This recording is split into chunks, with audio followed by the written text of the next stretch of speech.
So good afternoon. It is 1 o'clock. There are only 2 members here, but I'm told we can carry on. And if we have to make decisions, we have to just defer them. But for a couple more who sent on with you, so we've had recommendations. So we may as well kick off rather than just leave everyone waiting. So yeah, thank you for coming on today. We'll do apologies first of all. Councillor Castlegrave, Councillor Mulholland, Steve Atkinson, Maria Murphy. And Alan Smith.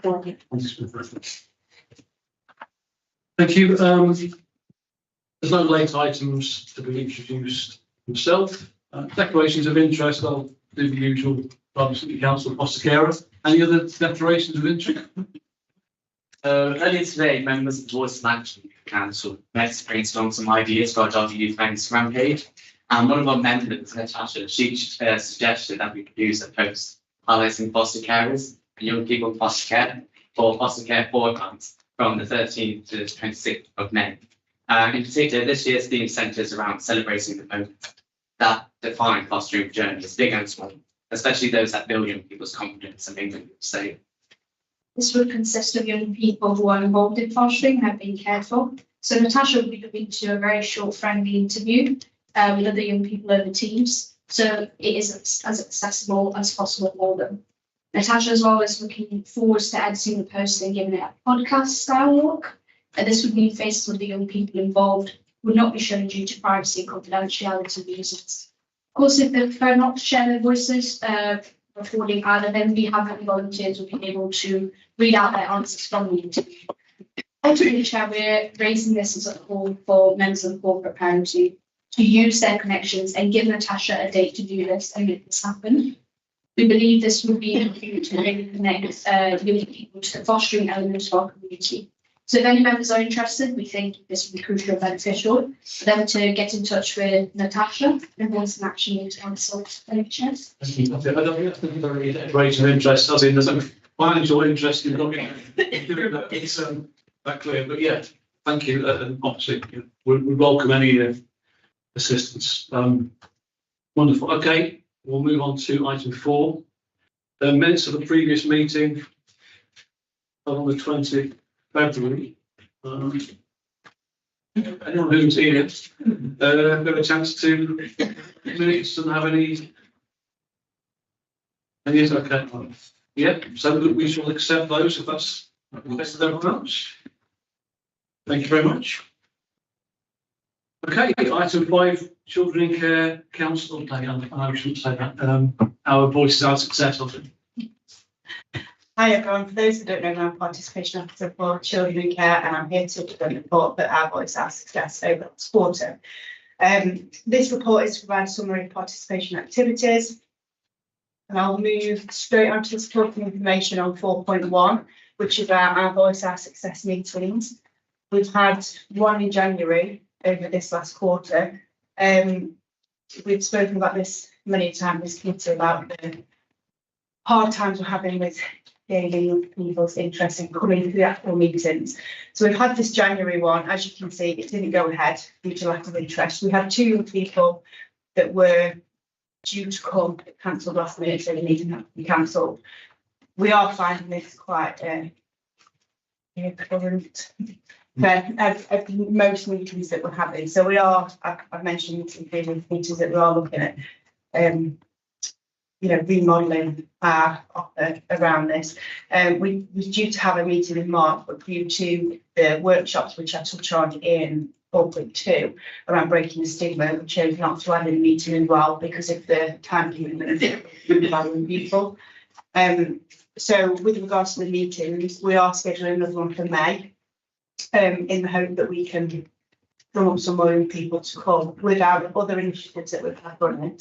And I will report on that in the next meeting before we potentially look to make a decision on how we move forward in terms of actual meetings. Moving on to 4.2, which is breaking the stigma. I touched on this in the previous committee. But I would like to just go into a bit more depth with it because it's a really exciting project that young people are involved in, and we actually have got quite high numbers on this. Our previous sessions have seen around 14 young people attending, which in terms of our meetings is quite a success.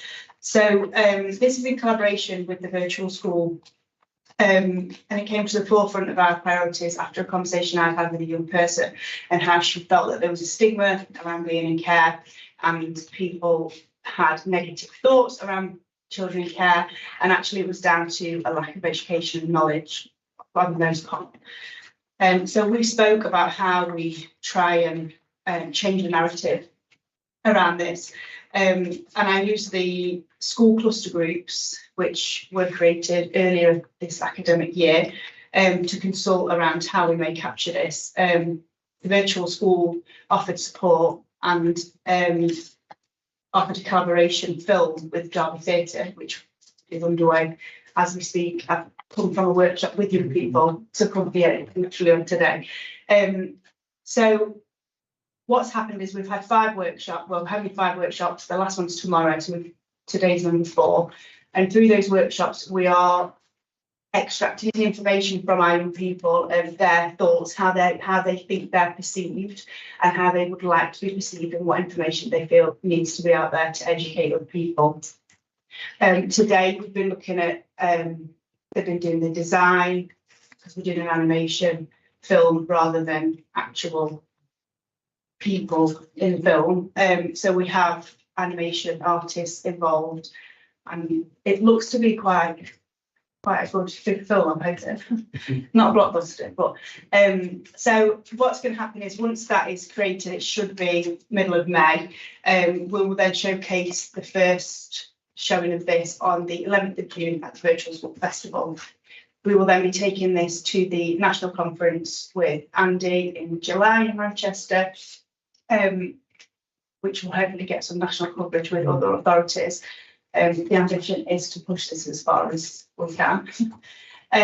We are then, the model hasn't been gone through with the fine logistics as yet, but the aim is to roll out through Derby secondary schools to educate as many secondary age children as possible, which will then hopefully roll on to their families and they can speak about it when they go home and other people who know, and really try and educate what the care system really is and how it impacts on people.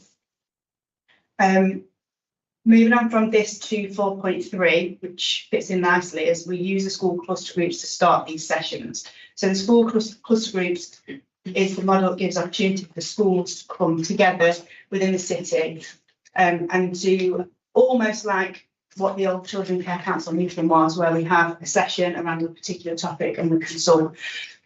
What happens is a school hosts it, which has been Woodlands most recently, and other schools in the city bring along young people and they're responsible for transporting them to and from. This has been quite successful as we've had the backing from the schools and they transport the young people there. And like I say, we've had around 14 people to these.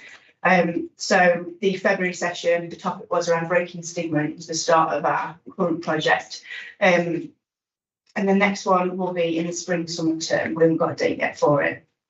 But by all accounts, the school cluster group model, as I say, started earlier in the academic year. At the moment, seems to be quite a success and quite a way to move forward with our consultation. 4.4 touches on young recruiters and an update.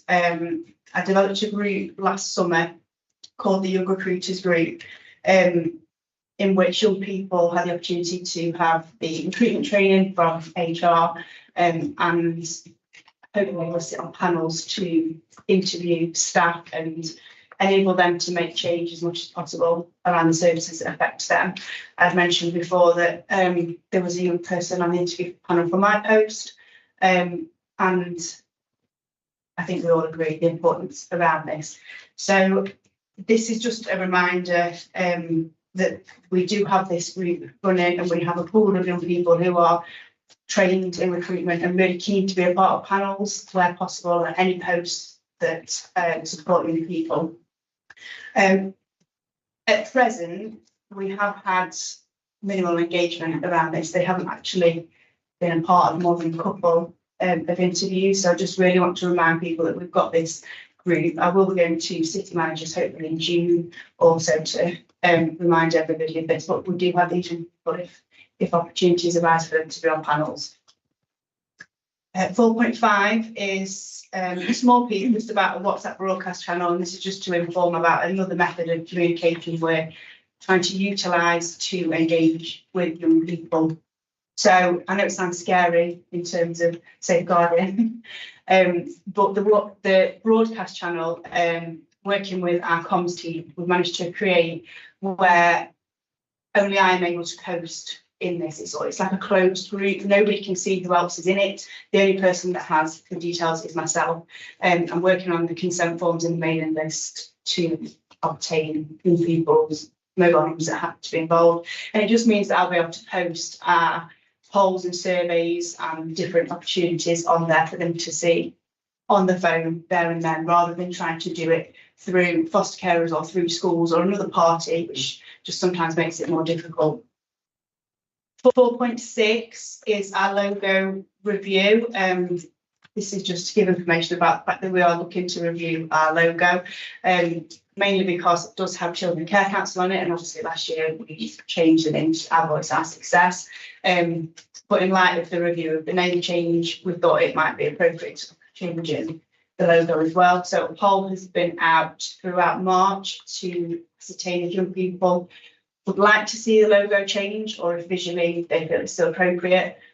We've only had a couple of responses. The closing date was the 31st of March. We have extended this, and actually we're looking at doing this directly with young people in a session later on this afternoon to get some more feedback. The feedback so far is that they want to see the logo change, so we'll be looking at a review of the logo. 5.1 around care leavers. I continue to liaise with one of the personal advisors, staying close lead in the team, and most recently with another personal advisor around gaining interest of care leavers to come along to the national conference in the summer. We have 2 young people currently who are willing and would like to attend. One, I believe, is reading out a poem of his experience, and we will also be showcasing the Breaking Stigma film at this conference. That's the end of this. Just remind where we are on the pledge. Where's that going? So the pledge, that was the theme in the January meeting, to look at the design. What we've decided over the last couple of weeks, because we're not gaining interest in coming to the meetings, but we do need to have their thoughts on the overall look and design, is because we've had increased engagement through schools, is we're going to go through schools to ask them to design with young people in schools and then send us their ideas or thoughts back for us to then pass on to comms to come out with their final design. But by all accounts, the content of the pledge, other than the wording, which I appreciate we changed and spoke about this last time because they didn't feel the wording was particularly child friendly, the content remains the same, and they felt all points were just as important. There will actually be some additions to the pledge as well, which is already, there's quite a bit on there, isn't there? It's important we get it all on there and correct. So yeah, we're still in review over the pledge. Any other questions? Just would we get a chance to see the film? We found very good, and then we could see it. Yeah, my plan would be, if it's okay with everyone, to showcase it also in the next committee in July. It's only going to be 4 minutes max. No, brilliant. That'd be really good. Yeah, sure. Mr. Chair. Thank you for the report, Lauren. Really great, exciting things that are happening.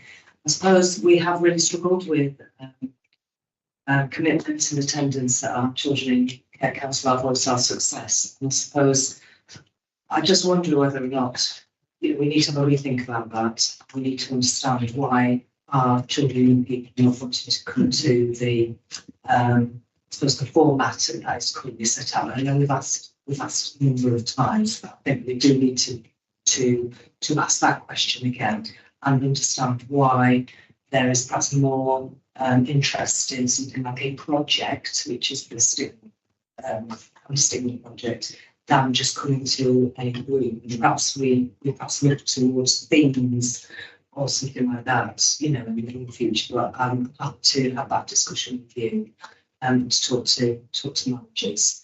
And I suppose the second one was around really exciting around the recruiters element.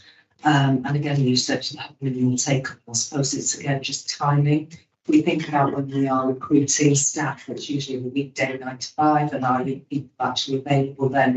And does this constitute skills? Does this constitute, you know, valid, you know, educational activities for them to be released from school, etc.? Because we've probably got a little bit of a look there around availability of those people that have been trained, and then our ability to be able to do recruitment, because we will be doing it after 6 community. So it's an option for us to be more flexible, probably not. No. No. So, but what we could do is think about our recruitment timetable. So then there would be opportunities for us to think about either holiday times or when we recruit during holidays or after school, so that a panel could be convened for after school. And if it's an expected part of an interview process, I think having children there is more valid than saying you can't be there after 3 o'clock or an interview. So I think we need to think about our scheduling of the interviews as opposed to creating an environment where children aren't in school because being in school is Yeah, I was just going to say, one of the things that we've done, I was interviewed myself, where there was the formal panel, you know, to me, so you still see one person and the next, you know, and then an additional kind of child-focused session. So it was a bit like speed dating, so they had sort of 4, you know, jumping on people that saw all the candidates and kind of gave them a couple of questions and scoring. So it was done at an additional little session that didn't need your formal panel, but was still heavily involved with that, you know.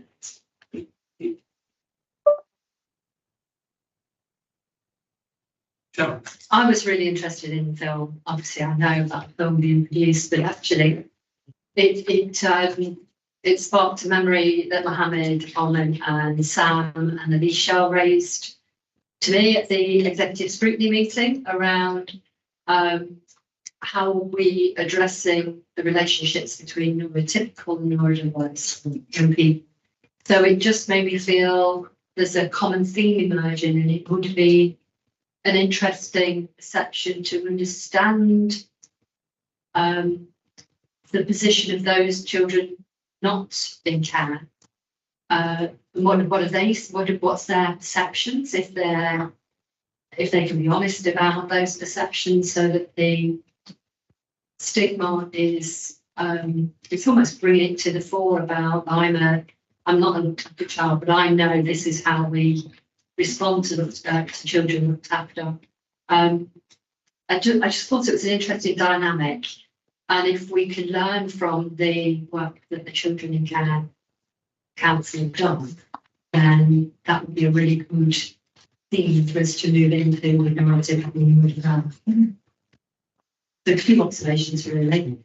Something that our young mayor and deputy mayor raised before bringing it into the open is a really good step, a good conversation to have, and then how do we then lead it into PHSE classes and things. Excellent, thank you. Right, I think we can't make any decisions, can we? Can we even accept the recommendation 2.1? We can recommend that we consider. And we come to the next material report. All right, we'll just look at that. But yeah, okay, thank you. Thank you, Laura. Right, we shall move on then. Next, Heather, I believe. Yeah, Heather and Kelly, yeah, I'll just, Kelly's just going to do the technical bit of sharing the presentation, so just so I'm Emma Peat, I'm a designated nurse for Children in Care, so I have that strategic leadership role within Derbyshire Integrated Care Board. And Kelly Thompson. So I'm Kelly Thompson, I'm a nurse for the Children in City. So this presentation is looking at the Children in Care Health Annual Report from last financial year, so 22 to 23, which is only the bit we've actually come to the end of 23-24. So we're looking back retrospectively of the previous financial year. So I just So key points we're going to look at is summarise the actual elements within the annual report. Going to talk a little bit about the adoption support that has changed really after what we call the Somerset ruling, where there was a case that went to court. Kelly's going to give a little update about the actual team and themselves that deliver the statutory health assessments and much more for our children in care. Now, we also have what we call Markers of Good Practice, which is an ICB-led assurance tool, really, where the provider RAG rates their performance, all the additional stuff that the team do.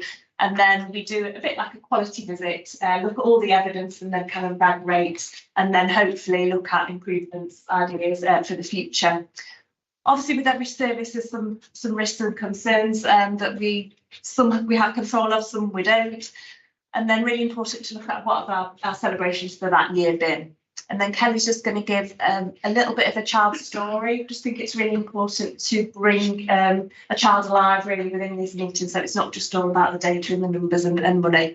And then Kelly's just going to talk about the priorities for this current financial year. So you can see on here, we get benchmarks really. These are Department of Education data that has to be submitted by the local authorities. But these are our health parameters that we're benchmarked against, so that all children have had an annual health assessment, that they've had a dental check within that financial year, their immunisations are up to date, and then children under 5 have to have 2 health assessments within that financial year. So that's the figures for the under 5s. So you can sort of see over the last sort of 3-4 years, the performance has been pretty steady. We obviously had a blip post-COVID or during COVID with dental checks, and that did plummet considerably during COVID time. But you can see we're for this 22-23, we were on the up again, and it's looking good for this financial year as well. So it's just to sort of show that we're pretty consistent. One of the things that does influence the health assessments being undertaken is when children are placed out of area. We obviously don't have control of that. We do have a process and pathway where the request is made to the other health provider within 3 months before the health assessment is due. But we don't unfortunately have a lot of control in where they've got delays in other health providers, unfortunately. So just to give you a real whistle-stop tour really of the annual report, obviously the full report is within the appendix. So I've been through obviously the health data itself, dental checks have been significantly improved, and then it's really exciting we've got a dental pathway that we're currently introducing as well. The Markers of Good Practice assurance mechanism, such a breadth and wealth of evidence that was submitted by the health provider, and we gained significant assurance that the health provider is performing well. Getting the voices of children, making sure that their health needs are met, and really good participation and some really lovely innovative additional sort of services really for our children, not just a statutory health assessment. They've built and embedded links with the children's homes. So our local authority children's homes have each got a named nurse that goes in on a regular basis. And it's very much a two-way process really between the staff, the young people and the nurses, which is fantastic. And then on top of that, the nurses have also been doing health drop-ins as well with various topics that young people, depending on what their needs are. And then recently we're building a mechanism to build evaluations of that, because the nurses were delivering sessions, but we didn't actually know what impact it was having for young people. So that's been a recent thing. And then we also deliver sessions for our foster carers. We hold those every couple of months, and we probably do 6 in a year. It's very informal, held at Sinfin Health Centre, and it's led really by the foster carers. What topics do they want to know about? We're really mindful to do some, younger years topics, middle of the road, and then some teenage topics as well.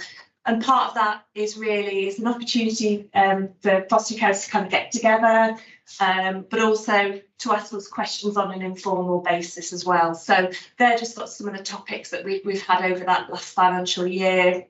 And then we've got our next session actually May is emotional resilience, emotional wellbeing for foster carers. So they're really, really well attended.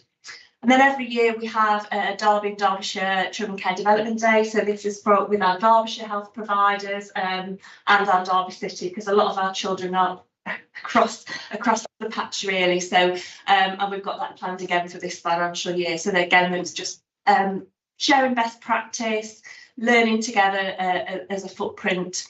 And then we have continued the enhanced care management meetings, and there's some real significant impact for our most vulnerable children really. So again, everybody kind of sits around the virtual table to look at how we can help our children and young people thrive and be the healthiest they can be. And then just a little bit of something that's really helped with our bloodborne virus screening is it's like an internal system that we've now embedded, because we were still using still paper blood forms, etc. But we've got much tighter mechanism to chase blood results and make sure that children aren't getting missed with their screening. So as I mentioned, with the Somerset judgment, this has had a real knock-on effect on the support that's required from our health, our adoption medical advisors and the medics who do the initial health assessment. So you can see just a comparison to the previous financial year and just how this has impacted on the number of reports that have been delivered by our medics really. The panels are pretty much stayed stable, but it's the ADM reports, which is agency decision report. So a report is sent to the ADM at a much earlier part of the child's journey. So that's as a result of that. So it's just really to indicate the impact of that judgment really. And the ADM is much more cited on health needs. Okay, so a bit of an update about the team. So over the past period, we've had a new admin coordinator within the team, and together we've worked together to improve systems and processes, which has helped with liaison with the local authority and the ICB to try and get things more efficient. We've had some more medic time for the IHAs and adoption, which has previously improved compliance. And again, obviously for the adoption that Somerset Morning that Heather's just talked about, the medics did work really hard to try and get the backlog of the ADM process when it first initially came into place, and then continued that and sustained it. Upskilling and training of staff is always important within the team, and we always make sure that staff have that capacity to attend relevant training, and then they share it amongst the team for their learning. Like I said, pathways and processes, they have been improved, they're always reviewed, so we're always looking at making sure that it runs smoothly and everybody knows what they're doing, and we've always got that escalation process in place as well. Foster care support learning, like Heather said, so we've continued to do that, and that's well attended, and we do get good feedback around that as well. And then the diversity of the team is a really good skill mix in the team at the moment. We've got helpers to school nurses, and we've got a learning disability nurse, which is something that we've not had while I've been in post. So that's really positive as well, because it's kind of like sharing those skills, experiences amongst the team. Marks of good practice. So like Heather said, we've had significant level assurance gained from the previous marks of good practice that we submitted with the evidence.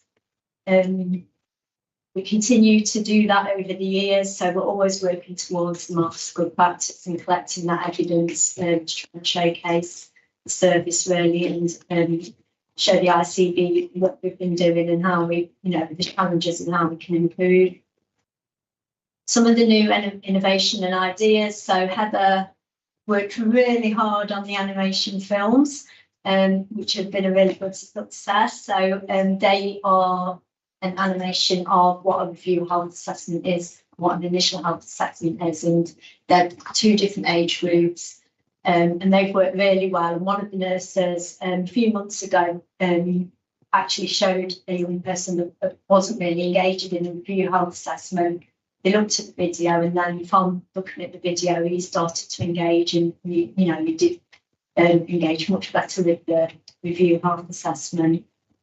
The fetal alcohol syndrome consideration. So the doctors have done a lot of work, haven't they, around that? Yeah, they've changed their IHA documentation. Just sort of little prompts, to kind of consider the potential of fetal alcohol syndrome, within the IHAs. Because obviously just looking at parental history is obviously really, really key. Accessing any maternal, if we've got consent and baby information from antenatally as well. So that's we've done kind of drive on that really, just to make sure that is considered. And then we've got the unaccompanied asylum seeking children support now. So we've got a new trauma navigator role, which was successful to appoint to. He supports the with their health problems. So they obviously still get the initial health assessment and review health assessment from the doctors and the nurses. And then Paul does any additional support and signposting. We can make sure that the health needs are being looked at and hopefully met. We're currently looking at the Leaving Care Health Summary as part of an East Midlands regional group. And the named nurses are getting together to look at that to see if we can just make that a bit more better for our young people. And we're just trying to get, it's not coming up on yours, that's the it's just something that's popped up. So we're currently looking at a new pathway and potentially a new paperwork for that, so that we can capture what we need to capture. Because the difficulty is it's on a piece of paper and we're giving that to the young person, and it can potentially be sensitive information. So it's how we can support that young person with their history and signpost them to services for when they turn to adulthood, so that they know how to register with the dentist, GP, and sexual health services. So we are trying to improve that process at the moment. It's not. It's better than 1 second, yeah. I don't mind that me move it on.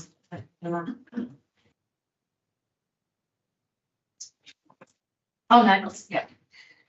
So, like I say, with any service, any statutory provision for children, we have issues that come along in the road. Really, unfortunately, there are some bumps in the path.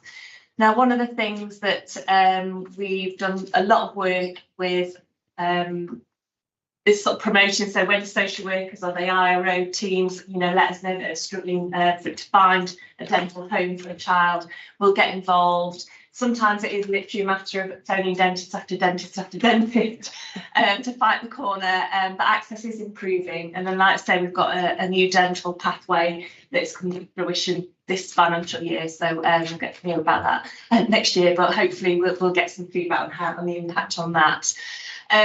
Ongoing work alongside with local authorities, getting consents for IHAs as soon as the child comes into care. Alongside the very, very busy workload of the social workers. And on occasions, we have obviously young people that find their health assessments. Like I mentioned earlier, children placed out of area, it does affect our statutory compliance, unfortunately. And then, also there's the competing demands for the actual health team. So balancing up the IHA, the ADM reports, the doctor reports, and then actually providing appointments for actual face-to-face to see children. And then our unaccompanied asylum seeker cohort and our former asylum seekers as well, they definitely have got additional health needs that are unmet.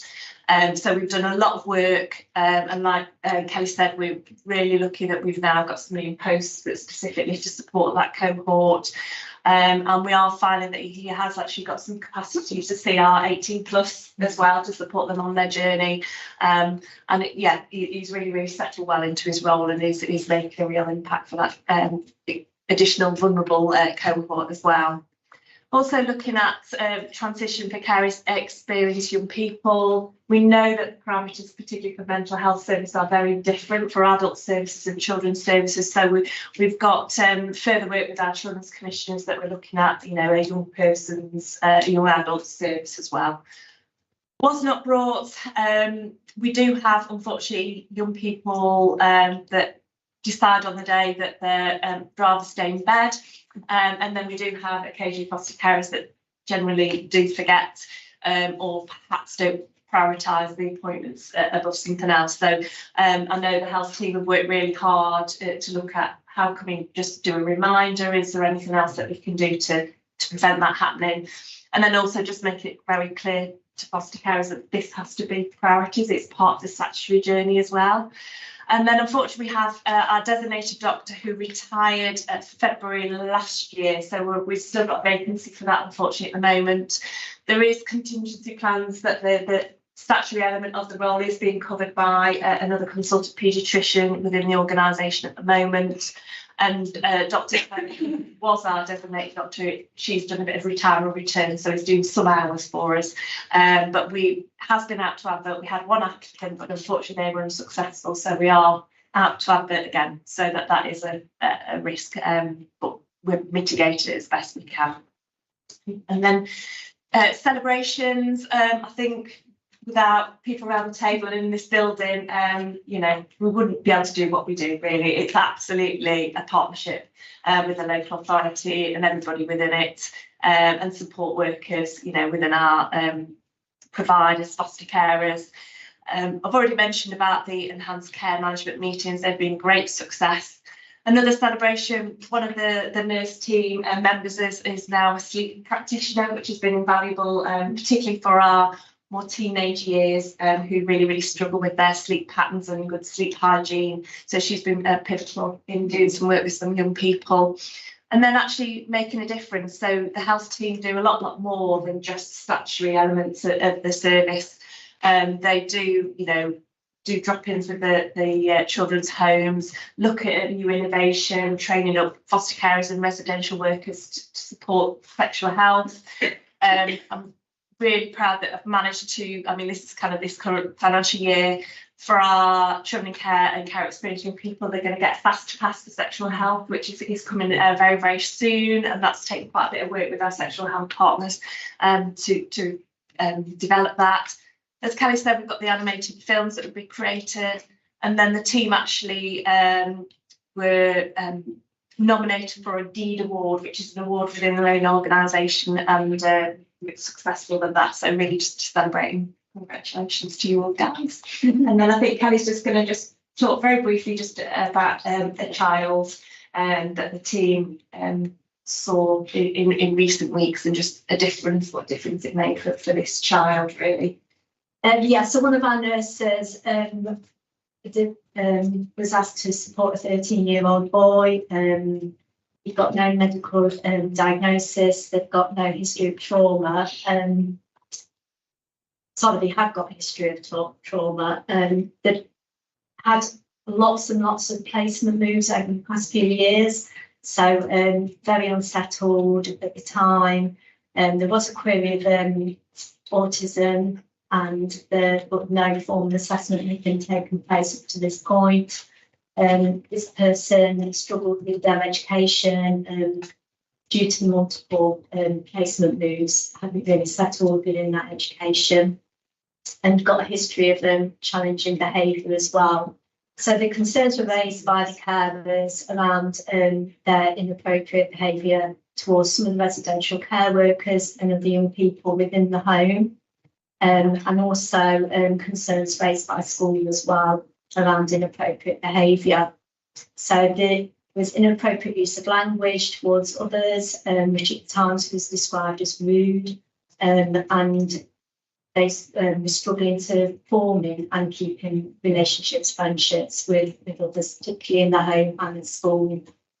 So the nurse offered an initial session and kind of stripped it back to basics really because of their understanding. So did a session on body parts and changes within the body and took it right back to the basics. So use diagrams, highlighting appropriate names for certain parts of the body. And they also had some discussions around how to make a baby, going down that route as well. So looking at things around that. And then she also did a session around appropriate words to use. So looking at slang words about that people use and then connecting them to the, more appropriate words to use. So they went through a list with the person looking at medical terms and the right words and what words were inappropriate and the alternative words. So they kind of did a list at looking at that. There was also a session on relationships where they were looking at positive friendships. And Felicia used laminated words to identify positive and negative relationships, friendships, and what this means and how this looks, and why that's important for developing, forming friendships, and also looking at self-esteem as well and their feelings and their emotions. So at the beginning of each session, the nurse asked the young person what their understanding already was around these particular elements to that support. So what they already know, and then after each session, the nurse summarised and they looked at what the young person had understood following that session. And then at the beginning of each session, they recapped on the previous session before they started on to the next session as well. The home were really supportive. They went out and bought some books for the young person to increase their knowledge as well and understanding around what the topics were being discussed. And the young person engaged really well with the sessions for around 40 to 45 minutes each session, which was really, really good, positive. And then the feedback from the home said that they felt that they were great sessions and that the young person was responding well to them and that they were clearly listening and taking things on board because that young person shared what they'd learned with the staff as well. They'd also seen a major decrease in sexualised comments made towards staff and that they were also not making inappropriate sexual references regarding other young people within the home. So the home said that they enjoyed this one-to-one time and then they wish for that to continue. And the pace of the sessions and the ability for the nurse to write the way of constant conversation changed with them is exactly what they needed to understand. So thank you. So this nurse just kind of touched base with this young person every now and again, but since then Hubs and Co have taken over and they're now supporting that young person. So they're not seeing them as regularly, but they're getting that support from Hubs and Co. We've just got then priorities for this next year. Just thought it was really important, to kind of demonstrate that it just are, typical what we would think of health needs, dental, immunisations or anything like that. We've got a whole breadth of skill set within the nurse team. So the priorities of the year ahead, so to continue to deliver and embed the health promotion within the local authority residential children's homes, and as Heather said, on top of that we are looking at the evaluation process now to see what impact that is having on the young people. Working closely with the County Children Care Team and working towards Joined Up Care Derbyshire. Building relationships with the leading care team to improve support around transition. Ensuring children and young people are aware of the animation videos. So the links are put in every appointment letter that we send. And, the nurses are also discussing it with the children and young people. Continue to do the marks of good practice assurance tool to fill the designated doctor vacancy and to continue to provide opportunities for students to shadow the service to gain some learning and understanding around children in care.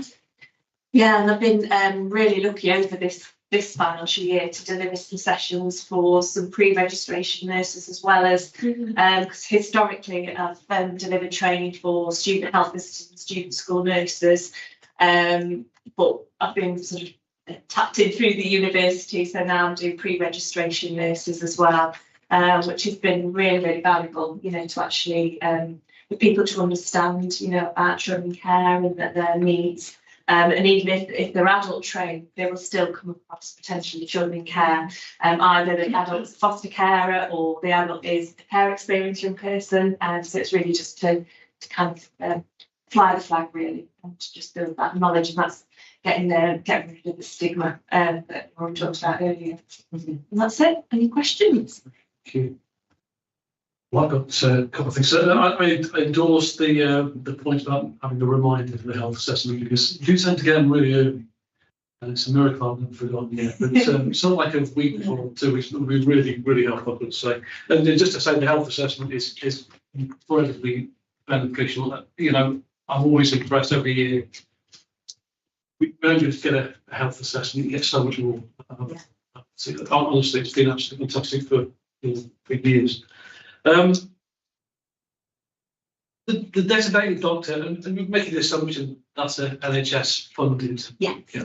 It is, yeah. And dental appointments, obviously that's been an issue for a while. And I'm just asking this because the last placement we had, he went to his last checkup, and at the end of that, he was told that his dentist was going private. I'm just wondering, are we finding any children in care who cannot get a place? I know they're presumably top of the admissions. Yeah, we've had one or two social workers and IROs that have come forward, but we haven't not managed to find them somewhere. I think part of the issues are for our care experience young people, but it's much more difficult when they go post 18. Yeah. Definitely, that is an issue, but we're just starting to build up mechanisms to look at that, aren't we? We've had a couple of meetings, so Paul, our trauma navigator, can support, and it is a bit of sometimes banging on doors. We have got one dentist in Swadlincote that will definitely see children and care experienced people on the NHS, but of course geography is always a bit of an issue, and access, transport, etc., particularly for care experienced young people. So we're building on that. And I don't know if you answered this, but it's in your report, so I'm going to ask. Same question I had in a very recent meeting. In the reasons for children coming into care, there is a developing criteria. Seems that way. That's in the report, and it is was acute distress. Is it? Family in acute distress. Now, just wondering what. Those reports are actually from Liquid Logic. It depends what the social worker has picked as kind of primary and secondary reasons, you know what I mean? So that's where the data kind of comes from. I know we had a query previously about low income, and a lot of that's another question. Yeah. Most of those are when we did a bit of digging, we're unaccompanied asylum seekers, and you know, so I can ask to do a bit of digging and look at those, you know what I mean, with Alison Birch, you know, we can have a look. Find out. Yeah. It's all pulled out of the social work IT system, yeah. Okay. Anything from anyone else? Yeah. So as you say, very young children, as you may know, need for attachment to a primary caregiver. Just wondering, as your reporter have done such a wonderful work with the older years, and as you said, there seems to be capacity to help older teenage years who are 18 plus, and to help them transition in their healthcare journey. I was wondering what provisions you provide for those younger years who are not teenagers yet.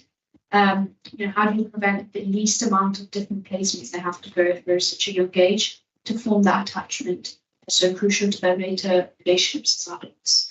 I mean, I think our undefined, from my perspective, get a gold standard because we actually have the health visitor service as well as our children in care nurses, so they kind of get a double kind of support network.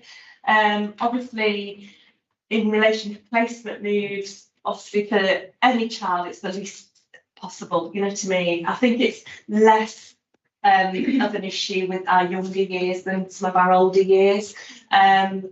but certainly for our under fives, I think placement stability is really steady and really good, you know what I mean? But yeah, obviously the those under fives are seen every 6 months by our nurses, but they also have touch points with the health visitor team as well. So they have a primary birth visit like every other baby, and then a 6 to 8 week check. They'll also have a 3 to 4 month a year and 2.5 as well. And they're on what they call Universal Partnership Plus for our health visitor team. So they should have some sort of contact every 3 months from the health visitor, and then as well as the children care nurses. So, and we make it really, really explicit to our foster carers that the review health assessments and touch points we have with our foster carers. They can absolutely give them in, you know what I mean? And we can make an additional visit if they're struggling or they want a bit of advice or anything like that. They are very, very welcome, and they do. They do, yeah. Thank you. Okay. Following on from that, very good question. And thank you for the report, because the report is excellent. Do we capture in any way or anywhere, maybe it's not your area, but how many placements children have? Do we capture Yes. I think that must be done. And presumably that's, as you say, AIM certificate at minimum in some of this. So all of that, just from some personal experience, I'm sure the teenagers in care and people who are the most difficult in terms of placements. But I think the place stability has improved other things. Yeah. So, yeah, it's something really on that. Sharon. Thank you. So I've got a couple of questions really. You mentioned about the difficulty of using statutory requirements for children placed out of local authority. So majority of children are placed within 40 miles. Yeah. Which predominantly will be Derbyshire so when we're considering that Derbyshire in the ICB covers all the health providers for the area, I wonder why and what pressures are for not meeting those statutory requirements. Secondly, there is the Responsible Commissioner's Guidance that is still in force. So again, there should be no reason why children in care do not get the statutory services and indeed the CAMS provision or other provision that wouldn't be classed as statutory within that arrangement. So I'm interested as to what the ICB position is and support framework is to enable those youngsters, certainly within Derbyshire and Derby, but also looking with the closer alignment with Nottingham and Nottinghamshire, where, as well as our East Midlands collaboration, why that Responsible Commissioner's Guidance, or indeed the ICB, cannot be more held more accountable to meeting those statutory duties. I'll start with the 40-mile radius. Our team, they actually are commissioned to cover those children within Derbyshire. So the city team will see children in Derbyshire. So they are contracted to 20 to 30 mile radius, but we often capture children within that 40 miles because foster carers are willing to come. We've got various pubs in Ilkeston, one in Nottingham, Alfreton and Swaddling Coat. Yeah. So certainly those in the Derbyshire footprint are not affected by the out of area because that's covered by our team. And like I say, we have some that are in the real mad refuge at the Greater Derbyshire, at the high peak towards Manchester, and at the Derbyshire team, you know, they will pick up, you know, on our behalf. I quality assure all those health assessments that come back in to make sure that they're quality, etc. Our bigger issues are, unfortunately, the slightly wider away children. We certainly I look at the health needs of those children and make sure that those health needs are met. In the interim, I will liaise with social workers, the IROs on a regular basis to make sure those health needs are being met. Sometimes I will do, the nurses will do an additional, review health assessment, particularly so we don't delay adoption. Yeah. They tend to be our priority, really. But certainly from a commissioning point of view, the children get a statutory health assessment, but it's not always on time. That's part of the issue. And unfortunately, we have no jurisdiction over our children that are living in other ICB. We can't physically get them to prioritise our children. They treat all the children exactly the same. So if they're delayed, unfortunately our children will be put on the list, and it will be as the child comes through. Certainly from a CAMS or other additional services, the children are not disadvantaged. They can access CAMS services. There is a pathway, that we look at funding and making sure that is done. So certainly, occasionally I have to do a little bit of kicking at the door, to make sure that child gets the service that they need. Sometimes there is a discrepancy on what is commissioned in that local area, and sometimes we have to buy a bespoke package for that child if the service is not available where they're living. And I have escalations from the team every time that there is a late IHA or RHA out area. That's really helpful to know, because and really reassuring too, because when you see a PowerPoint, you see as for not meeting statutory, well, there's no reason why they shouldn't meet statutory, because there are enablers in place to make that happen. So that's really helpful. It's useful to know where those things happen, how many children we're talking about. Our second point was around those young people who are probably late into care, or indeed have had a bit of a fractured placement experience. Do you work closely with the virtual school in ensuring that any issues that are bubbling around school challenges are undertaken in a coordinated way with health and with the social worker and with the education officer from the virtual school?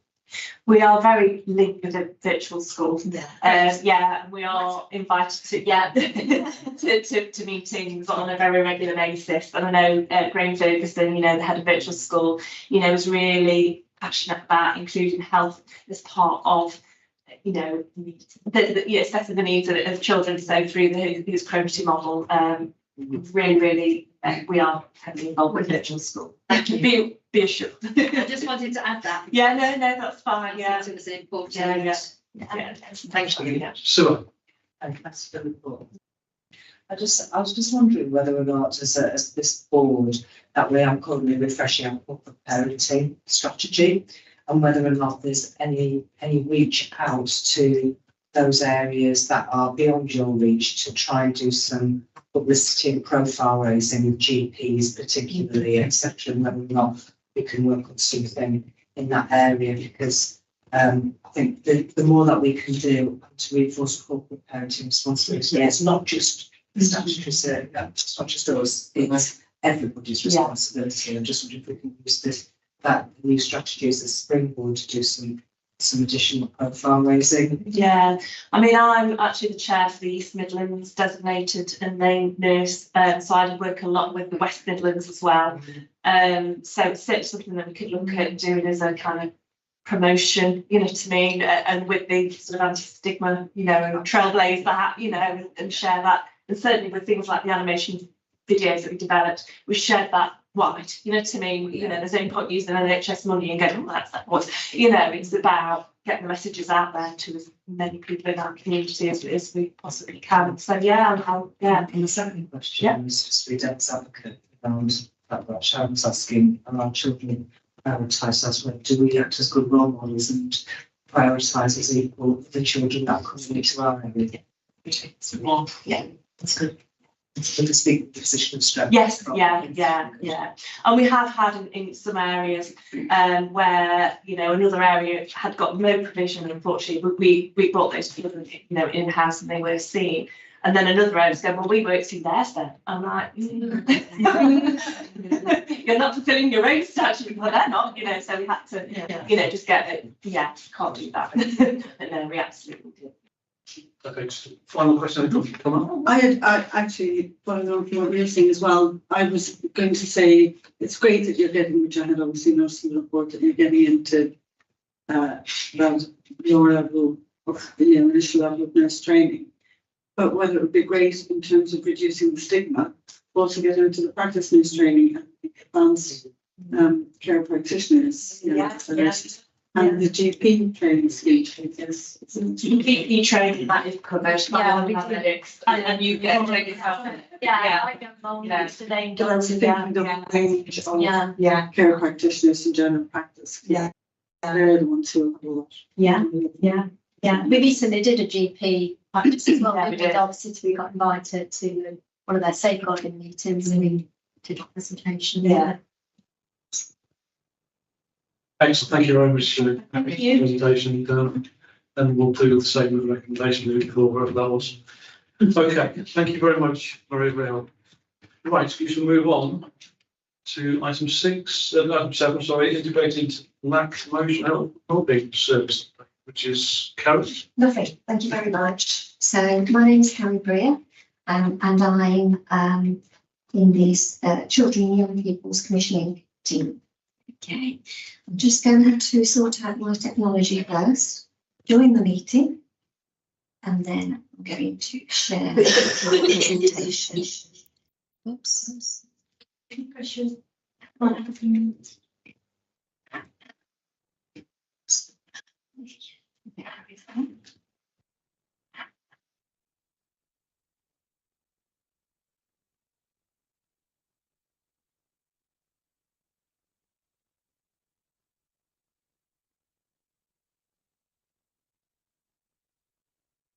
Okay.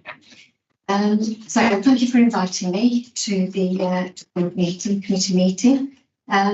You've received the report, Corporate Parenting Update Report on the Emotional Health and Wellbeing Service. So what I'm going to do as part of my presentation to you is just pull out some key points to draw your attention to, and I'll take any questions that you have at the end as well. Okay, so the Emotional Health and Wellbeing Service, named by our Children in Care as the DEC, is delivered by a provider by the name of Action for Children. This service is for children in care and caregivers between the ages of 5 and 18 years of age, living within 25 miles of the city county borders. So, cohort.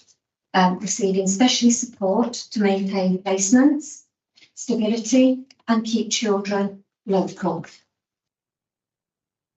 They provide tailored direct interventions, therapeutic direct support for children alongside therapeutic parenting support for families and carers. The contract with Action for Children began in September 2020, and ends in August 2025. So this contract is entering its final 12-month extension in August of this year. So it's quite a long contract. Our contracts tend to be sort of 1 to 2 years, maximum 3. But with this service, we felt we needed that longevity. Derby City Council holds a contract of their own with Action for Children for the delivery of this service. However, contract management is led by Derbyshire County Council as they were the lead commissioner for this service. I thought it'd be worthwhile just refreshing our memories in terms of the financial position. So this table shows the relationship in this contract in terms of funding. So Derby City Council contributes £236,000 per annum to this service, with Derbyshire County Council's contribution being £450,000, and Derby and Derbyshire ICB, that should read, is £847,000. And as we've discussed, the ICB covers both Derby and Derbyshire.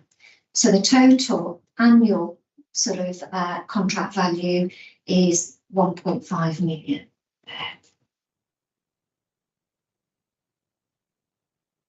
Just in terms of a point of interest, the total joint cost for the 5-year period is 7.6 million. An issue.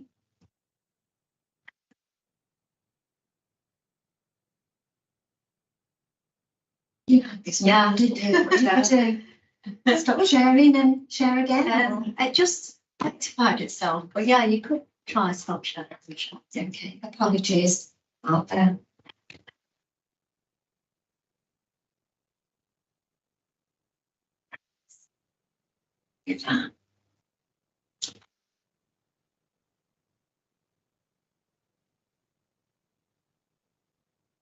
See, I need a Kelly now. Yeah.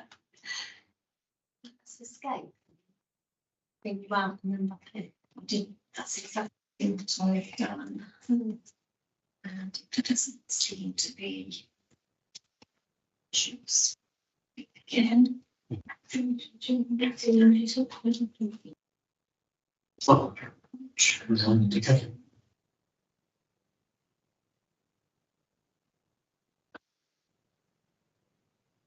And Lindsay, any ideas?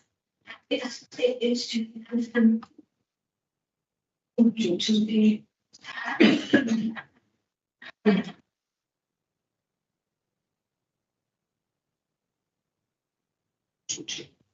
Shall I do that? Okay, I'm really sorry about that. But so Just come out a bit totally because all that's what I can say. Okay. Yeah. It's from. Yeah. Okay. Okay. Shall I just come out with that entirely? Yeah. Okay. Right, apologies about that. You know what it's like when you rely on IT.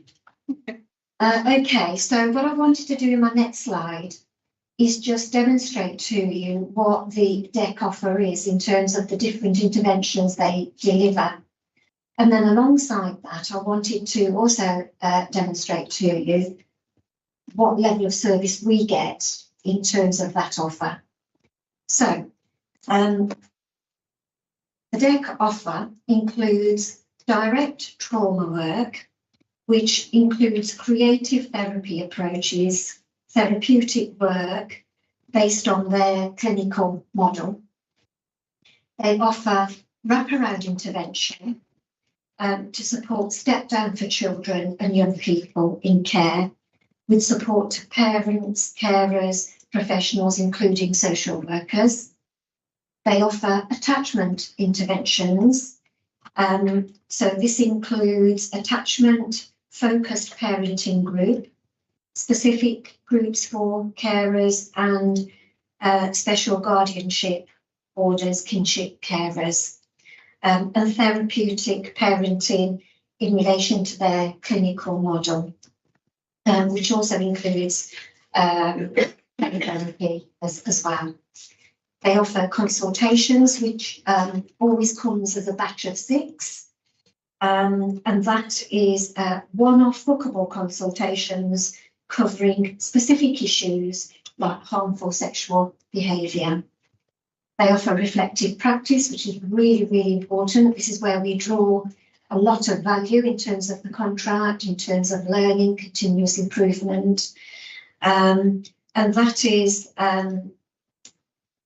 regular sessions to Derby City internal residential homes, and our leaving care teams, carers groups, and social care supervisor groups, and also the Derby City Special Guardianship Orders group. So that's a really important part of that. And then we also have a really comprehensive training offer, which with sort of more sort of emerging complexity and need that we're seeing coming through. So that offer sort of grows organically in that way as well, and often they'll consult us around what our needs are, what social workers' needs are, and then just design something around that.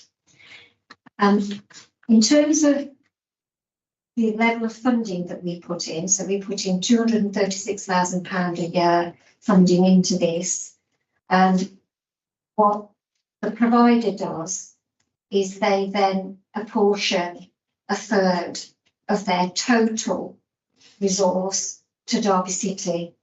So, for example, for every 2 referrals that Derbyshire County Council make, we accept one of ours, okay? And as I say, that is based on their funding levels. And rest assured, I have pushed and pushed, and I've been as cheeky as I possibly can.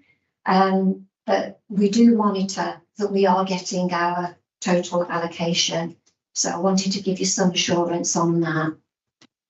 So, for example, active caseload of the sequencing that they have, total caseload, we get 34% of that. So in number of cases, that's 24. No Derby City child is waiting more than 3 months, which I think, and in the current climate, although it isn't, you know, our desired position, in the current climate, that's not too bad an offer. We can get a GP. In terms of direct interventions, total caseload of 53, and we get 33% of that. That equates to 19 cases. Consultations, we're really good at grabbing those consultations, 86 consultations. And in terms of reflective practice, 30% of the resource is for Derby City social care. So I always feel a little bit nervous about sharing that, especially with Sue-Ann, because she'll always raise her eyebrow and say, well, I'll be getting more, but it is based on the funding levels, and it might be going forward that is changed. I know the other partners involved are looking at their funding levels at the moment. So, well, yeah, talking of going forward, I mean, that's the thing that's, you know, I can't get away from. So it runs out in 2025, and presumably there are already, you have negotiations going on now to secure this further down the line. Yeah. And does that, as Derbyshire's issues affected this? Yeah. So we are very much already in the planning stages. We actually started 3 months ago in terms of what we want from an emotional health and wellbeing service beyond August 2025. We're already looking at that. Currently, a needs assessment is being carried out. So we're looking at the cohort, because as you can imagine, the needs of this cohort can change not over 5 years. The pace of change is actually probably more annual. So we're re-looking at the needs assessment, bringing that up to date. Alongside that, I'm extremely keen to make sure that our children's social care professionals feed into what they have felt the service has delivered, where it could have been better, what it needs to look like going forward, most critically, because we need to make sure that whatever service we commission, it meets our needs, it meets the needs of our children. This contract has been quite a complicated contract. It was started 5 years ago. Things are very different. We've evolved, the needs of our children have evolved, and the service is trying to catch up with all the feedback that we give. I have to say, this provider has listened. I've had to be in a position of having to give some quite difficult feedback, and I have been supported by the Deputy Head of Service in Children's Social Care, because I wanted to make sure that when giving that difficult feedback, we were able to break it down and give that detail so that the provider could go away knowing that what we were telling them was real. So yeah, we are very much in the planning stages. We're going to capture feedback, and it could be that going forward, we commission something more aligned to our needs. Now, if we can do that with the region, that's our ideal position, because we always like to commission with our local authorities regionally. But there is a recognition that in some cases where Derbyshire are and where we are can differ.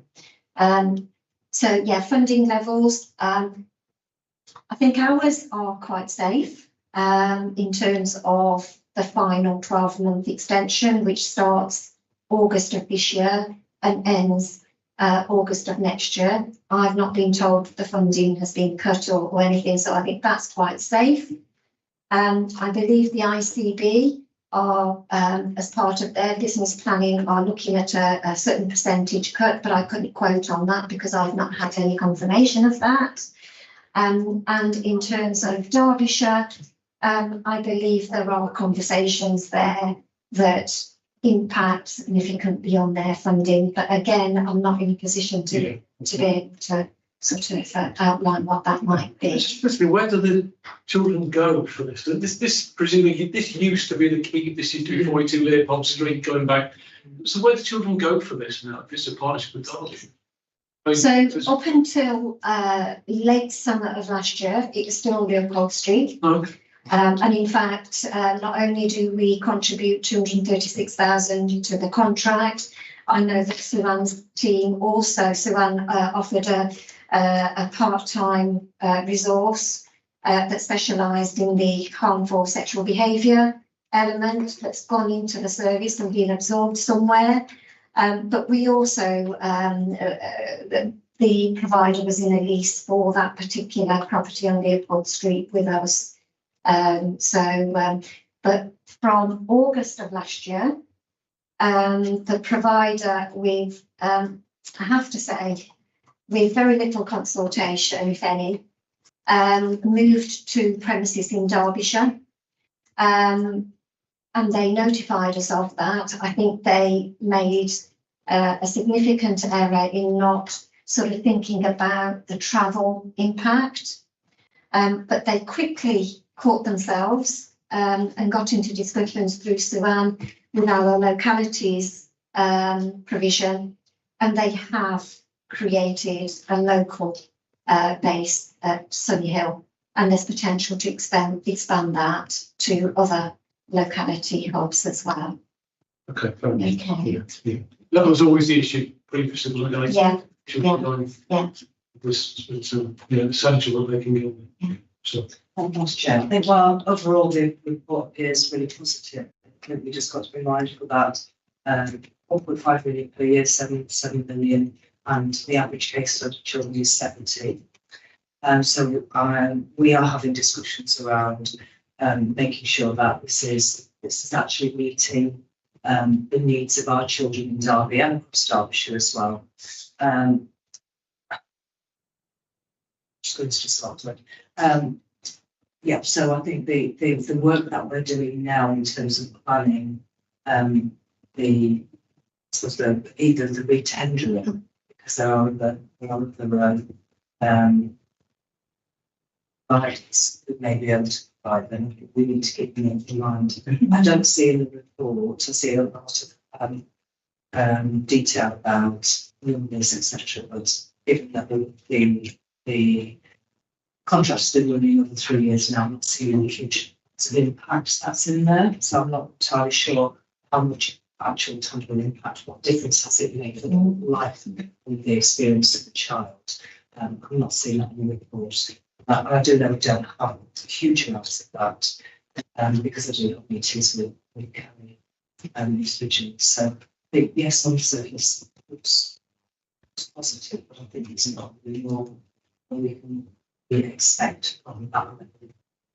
Yeah, fair enough. Yes. I'll certainly not want to be without a directly to and again, when you have a contract with this longevity, the market itself has changed. You will have new providers on that we may very well be interested in. We have spot purchase arrangements. Kelly, you mentioned Hudson Co. So we have spot purchase arrangements with those providers, and if we had a comprehensive contract that was delivering to our needs, we wouldn't have to be doing that. So that's the evidence that this contract isn't the be all and the end all that we perhaps would want it to be. I have got a case study for impact because I felt it was important to bring that along, but I don't dispute what you say at all, Suan, in terms of that it's probably limited impact. So, it's not. And I think that's what I was trying to very politely and professionally say. It's a complex contract. It's one of the most complex that I've managed, although I think I can think of one that Suzanne was also involved in that was even more complex. But yeah, it's not an easy one. And I always dread when I get the invitation from Perverse. Okay, it was really important for me to say that the figures that I've shared with you around the caseload numbers and percentages, they do only actually cover quarters 1, 2 and 3 of 2023. But I can also say we weren't going to get an awful lot more in that final quarter. So yes, okay, so have I covered everything? So I guess perhaps the additional value that we're getting with this provider is that the provider is collaborating with us on exploring creative ways for improving children's emotional health and well-being and access to therapeutic care within the context of an emerging increase in the complexity of need. So over the past few months, we have noticed that the complexity of need is increasing. And again, this is a point that I've been pushing with the provider to say, so what are we doing? How are you catching up? Because we can see the evidence, it's not going to go away. Our social work teams are seeing this day upon day. How are you catching up? So yeah. Supporting therapeutically around children's harmful sexual behaviour continues to be an area of distinct development by the provider, with harmful sexual behaviour consultations and educative HSB webinars being offered across the year. Again, I would say our expectation would have been for more than consultations in this area. So going forward, that is definitely a gap that I've had been and will continue to flag. So that the specification that we go forward with captures this element quite strongly within that area. So I keep forgetting I can't show you my slides. I'm sorry. That's okay. Any questions for? Oh, I've not finished. Oh, okay. Okay, so the case study that I wanted to share with you is in relation to one of our children. It's a young person that received medium-term attachment-based intervention over a period of 16 months, predominantly to the carers in the network around the child to support the therapeutic care environment to meet the young person's trauma recovery needs. Before I walk through the case study, the outcomes that were achieved were around the following areas. So education, the young person re-engaged with specialist education provision. So that's really important. Another outcome was that carers learned the therapeutic parenting techniques. So that became part of their interaction with the young person. And this is very much the model that this provider uses with carers, families and the network professionals around the young person. Another outcome was support to the school to help the school understand the young person's trauma history, because the school is a large part of that child's daily life. So it's important that they're also receiving that sort of expertise to impact on their interaction with the young person. Another outcome was the young person's physical aggression reduced, and the most important, the risk of placement breakdown reduced because there was they developed a plan. And additionally to that, there was preparation around adulthood, which we should never lose sight of. That's sort of that resilience that we built in. I think we've got the outcomes. I don't know if we need to hear the case, but if that's okay. So Okay. We'll press it. Right. Yeah. Time. But yeah, the outcomes is, that's what. Yeah. Interesting. Yeah. Yeah, the good outcomes. So the priorities for 24-25 are to continue robustly contract managing this contract for the next 14-15 months to when it comes to a natural end, to continue having those difficult conversations if that's what we need to have in terms of feeding back, not shirking away from that. And I think ourselves were involved, weren't you? And you said, yeah. I was invited. Always be wary when you get an invite. I was invited to the team managers, children's social care team managers meeting, and they shared with me what their performance and delivery was by this provider. So yeah, priorities for 24-25 are very much making sure that we inform the service specification for that re-procurement beyond 25. Yeah. Okay. Any questions? Chair, I had a question regarding the long-term supports after DEC. So after a child goes through DEC and support that they provide, their emotional well-being, what processes or what features are in place so that that child is continually supported even after they go through the DEC program to maintain emotional well-being support? Yeah, that's a good question. And it's all about sustainability, isn't it? It's about making sure that what the child has received as an intervention, stays the distance for that young person and the people around. So I guess this is where, the model of this provider is that it's about not only focusing on the child, but it's about all the people involved with the child. So the carers, the families, the professional network.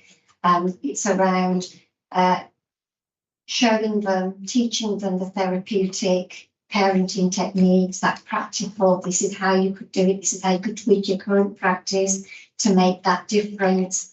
And that sort of approach then ensures that sustainability is there, it's carried through. For example, I mentioned the school, so perhaps the teaching assistant or the teacher having taught those, shown those therapeutic parenting techniques, will then incorporate that into every interaction with the child so that it becomes part of their schooling, their teaching. Does that answer your question? Yeah, just a slight question to that as well is that therapeutic training, how is that? Is there different approaches to that training for like parents' needs? For example, if there's a language barrier or if there's different barriers in between specific needs, is there like a specification to how that training is offered? I would imagine that I'm not involved in the delivery, and I have to be honest, I've not observed the delivery because it could be quite intrusive for a third party to be there without having direct involvement. But what I have been assured on is that the practitioners who do the techniques, they reflect the population of our communities. So in terms of culture, in terms of language, sometimes our parents may have, our carers may have special needs of their own. So that will be taken into account. Thank you. Sharon. So thank you for your report. You mentioned the re-procurement process or a new procurement process. So there will be a timetable for that now. Has that been, can you share that with, who has access to that timetable? Okay, so Derbyshire led on this procurement in 2020, and the intention is that they will lead on it going forward. So there's a few things I would have a challenge against that. Firstly, this needs to be the proposal or the drafting of a new specification needs to be rooted in what we want for Derby City children. We also need to have Derby City young people represented on the evaluation programme. Yeah. So all of those factors and we would need to be looking at decommissioning services and what those exit strategies would be, so Yeah. if that was the Yeah. route that was taken. Yeah. So I suppose what I'm, my question is, do we have the evaluation timetable, and are we assured that every element of that schedule is that we are happy about it? I will get that out to yourself and Sue-Ann. But yeah, there is a draft currently in place. So we'll get that out to you. Thank you very much. No worries. Right, that's okay. We'll thank you very much for your time, Gary, and we shall move on to item 8, which is Anthony. Thank you, Anthony Main, feeling the edition. So this is just an update report with regards to education, training, employment outcomes and developments for our experienced young people. So just some headline data, which I'll go down to 4.1. In terms of EAT outcomes for our 19 to 21-year-olds at the end of December 2023, this is 60%.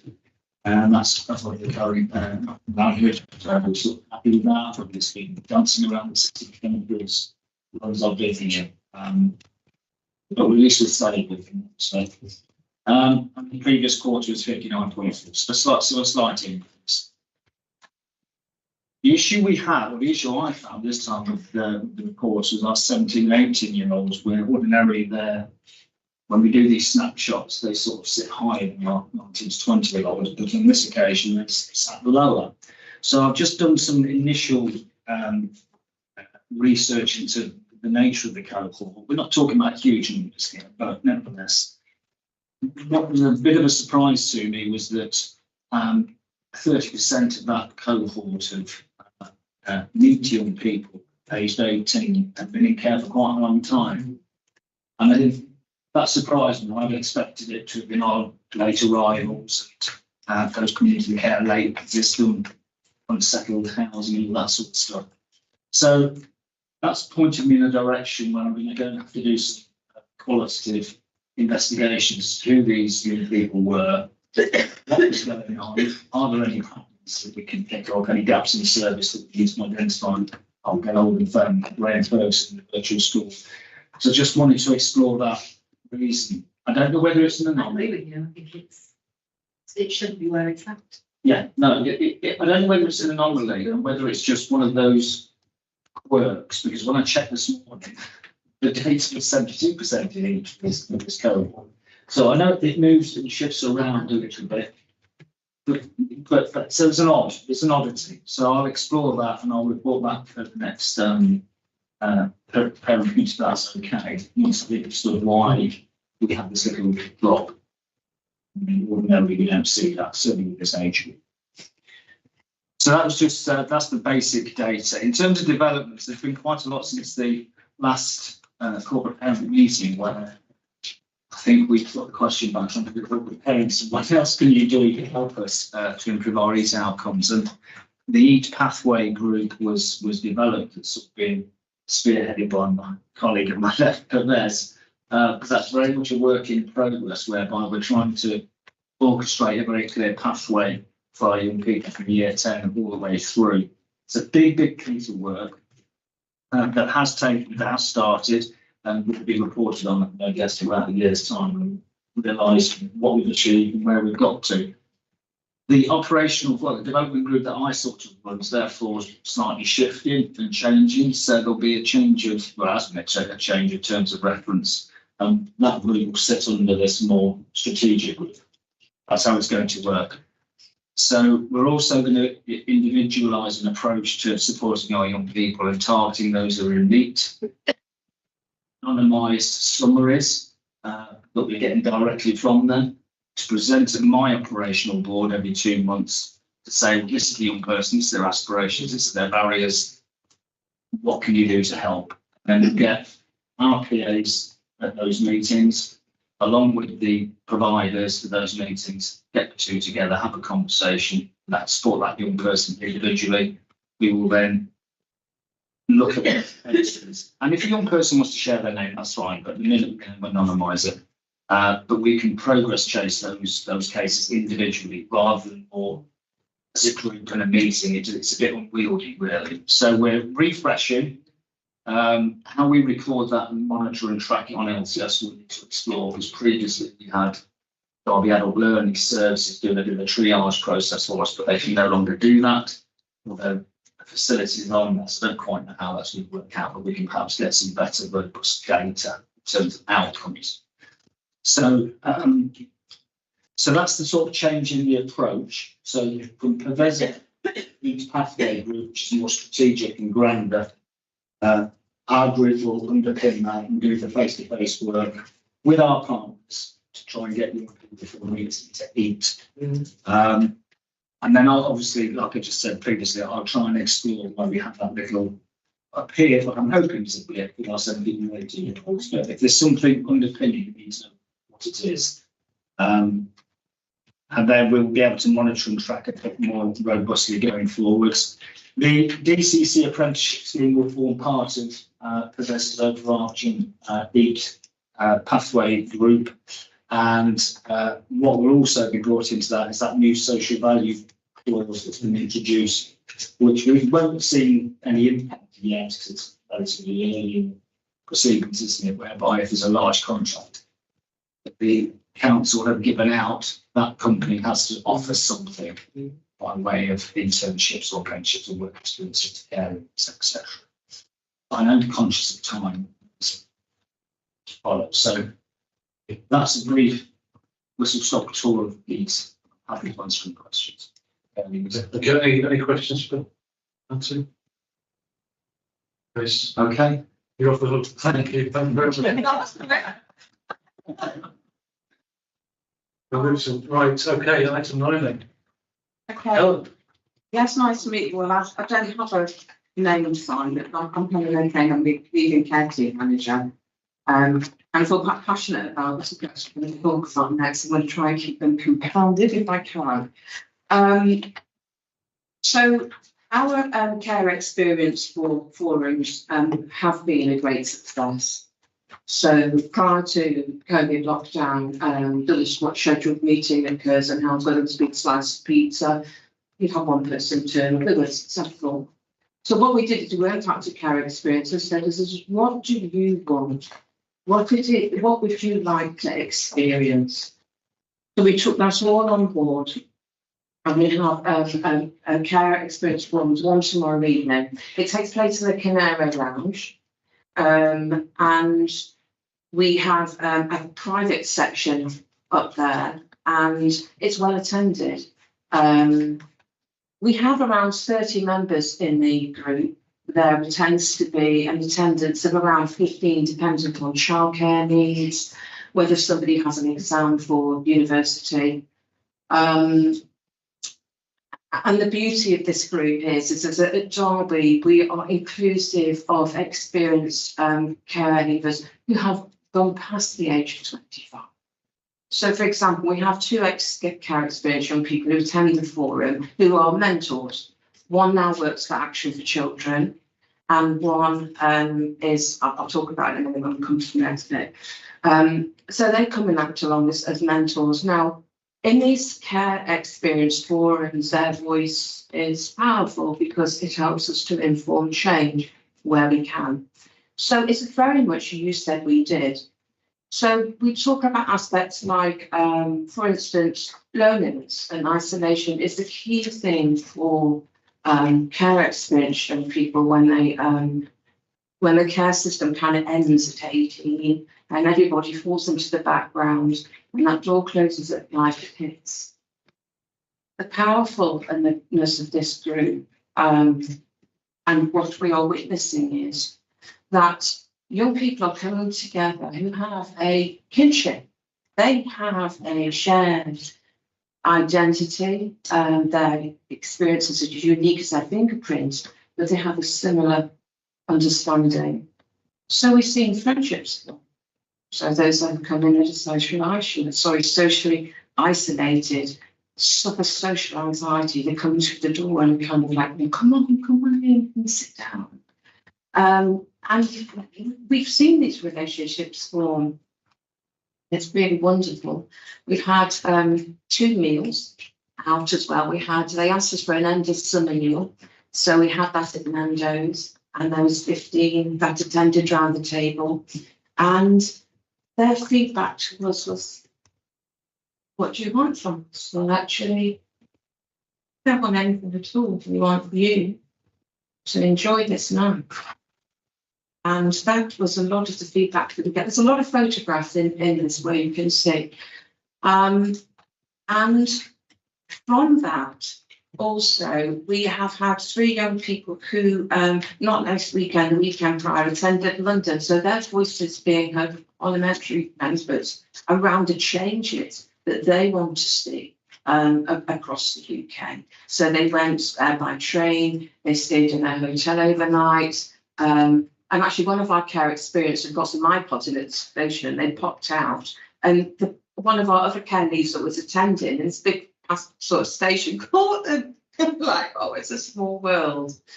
But so from this, we have Paul Cole from Housing tomorrow is coming to meet with our care experience in the Canary area to talk about how to escalate housing repairs. This is a group who doesn't have or may not have grandma and granddad to call upon. Granddad, can you put me a shelf up? Dad, do you know how to put a fuse in? How do I change a light bulb? But also in this group, not only have we got professional members coming in, but they've identified within themselves. So we have a care experience who's a builder. So he said, well, I could do that for you. You know, if you want to, I can. And they've built that relationship. And so he's gone and done that little repair for them. Or told them how they need to complete an activity. It's truly, truly wonderful. I can't tell you how this builds and builds. And to the extent that on Monday, we're all going on holiday. So Monday, we've got a cottage book. There's 17 of us going. And this holiday is something we've been doing for a period of time now, a few years. And the care experience holidays in Backdane Cottage, it's a cottage in the middle of nowhere, and there is no internet. So literally when you go down the hill, there's no phone activity. And the number of care experience who've gone down the hill and gone, oh, you never told us this when we were coming, you know what we're going to do. But it's given them the time to think, where am I at in life?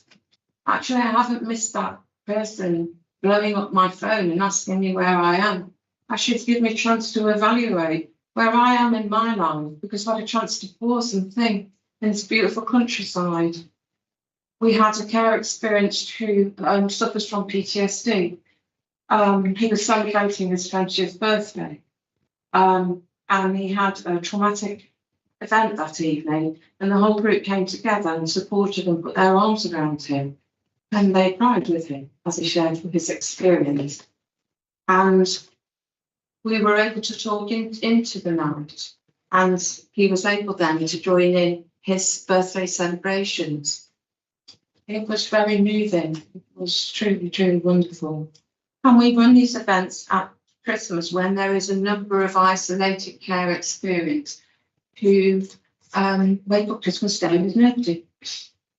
And that came about from a young girl who was about to jump off a rooftop.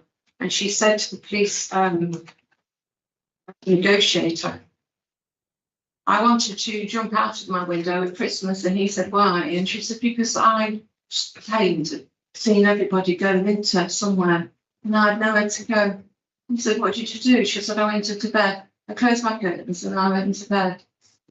And so that is how that impacts their experience of all ages. So the holiday, there are many photographs of that, and we truly can't wait. We work with the charity Backdane. Yes, it's not 5-star living. We do sleep in bunk beds. And the other lady that I was talking about at the care experience group, who's over 25, has been on every single one of these holidays. And she turned 25 last year. And when we went our last holiday, she said to me, I'll never be able to come again. And I said, why? And she said, because I'll be over 25. I said, but you're always welcome on these holidays. And she said, could I come back to help? I said, you'd be more than welcome to, because as you've grown confidence and as you've grown within your life, I've heard you give good life experience or good advice to somebody who's in that position where men have perhaps been using you, taking advantage of you, and you've actually grown to that confidence to say, no, get out. And she's made a stable life for herself now. And the other lady is at university. So we have a great group of care experienced young people that's ever grown, that grows into strength. And this is based on their voice, not what we can. They don't want to come to a building. They don't want to come to the council house. They want us there before the meeting and after the meeting, and they socialise with us. So conscious that I've got so much to talk about. So going on from that, in terms of change, they are going to review our care leaver offer tomorrow. So that's from their point of view. So what they see online. And that their empowerment helps us to use better language when we're communicating with care experience. So yeah, my responsibility in a meal. They had a celebration event last year, which we're going to have again this year. It was our most attended celebration event because it was led by them. So I want my PA, who I know, who's helped me build my success, give me my certificate. I want you to dress this way. Don't wear your lanyard. You know, can I be the DJ?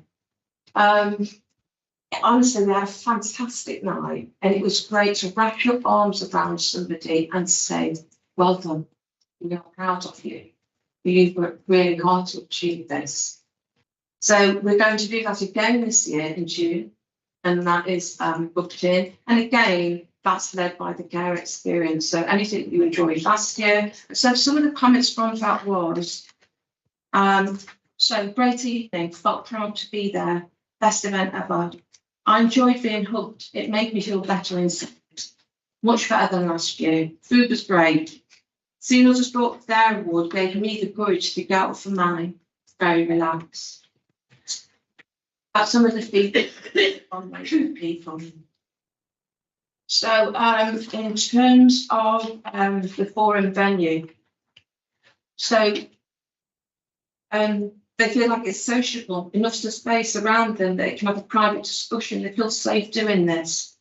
They also like to sit with myself and Bev, who run these forums after the event, because they like to spend social time with us. They like to know that we care and we can talk about hairstyles and things like that. So that's how we're relationship bonding. Interestingly, at the last meal, they actually asked us to join the meal. So I feel like we've made great steps forward because they no longer see us as, you sit outside. It was, come on, come and sit and eat meal with us. That meant a lot. That meant a lot. They've also been heavily involved in a YMCA care leaver project. It's unique in the UK. So we have 11 care leaver flats. So what we do is we work very closely in partnership with YMCA. And they said we have 11 flats and we're not sure what to do with them. Okay, and that's where the care leaver flat project was born. So that's to help those who are leaving semi-independent, not quite ready for the isolation or the responsibility of their own tenancy, but a stepping stone to. We've had some great success stories from this. And we work with the YMCA around learning the care experience journey. So we attend their staff meeting to talk to them about what it is like to be a child in care, what those experiences are, how can we approach and deal with somebody and identify behaviours that may be jazz hands going, but there's something going behind those jazz hands. The care experience forum worked closely to put our brochure together because we wanted something they were going to look at and think, this is a place I want to go to, but not something that we could put corporately. So we came up with that brochure. Well, they came up with that brochure. We put it together and they gave the sign off of the care experience forum. So again, it's empowerment to them because they help us to help others. and themselves. Carrying on from that, we've had some other wonderful events. So we had the Christmas party, Christmas, and the photographs up on stage. It was all dancing. So we had 45 care experience, 45. So it was truly wonderful. It was paid for by the Freemasons. There was wonderful entertainment with volunteers there, which was wonderful and caring. They couldn't do enough. We've got Santa Claus there. And there was laughter and entertainment. But you're talking for a group that's 18 years plus. But it was spot on. It was absolutely fantastic. And the feedback that we got from that was phenomenal. And they were given a fantastic hamper at the end. Not a small thing, it was big. Great big carry bag of food. So you've got some treats for over Christmas and a voucher. And the Freemasons are doing for that for us this year as well. Nice. It's the one. Yeah, but that is, it's remarkable, isn't it? 45 kids. Or, we really struggle to get the big wing care to do anything. It's remarkable the difference in participation. And you're obviously offering something that is truly it's a lot down to a lot of hard work because it never used to be like this. Yeah. Yeah, it's a difficult game, wasn't it? I mean, there's no doubt about it. Yeah. It's getting all together and getting each other sort of bond together was That was wonderful. fantastic. There's loads. I mean, I could go on and on and on. I could talk about the subject for hours. But I won't. But if you have any questions, there's lots of photographs. And to talk about our year forward, we have a year planner. And so that the care experience forums have that calendar. So they know what's happening. They know when we're going for a meal. They know when we're going to meet again. We're meeting tomorrow night, going on holiday on Monday, and I can't wait. So that's but they do it themselves, the actual meeting. So how do you member of staff there at either end? Just It's their meeting, but their meeting, yeah, Yes. to get it to that. And that's important. They've got control taken away from them for most of their lives and decisions made for them. And that's why this is successful, because they're able to, we can't always make those changes. And when we can't, they explain why. You can't always have your case files with unredacted names because, like, we respect your privacy, we respect others. So it's about delivering that back. Sometimes we can't meet every need, but where we can change, we will. wonderful. Okay. Any questions for? Just as it sounds fantastic and really lovely. Thank you. No, it is. It's marvelous. It really is. So yeah, thank you for everything you're doing. There's plenty of need, but yeah. No, great job. Great job. Thank you very much. We'll just say the same thing to all our 2.1 recommendations. And we'll just we haven't made decisions and we'll finalise that next time. Yeah. But yeah, I think another really good meeting. Thank you, everyone.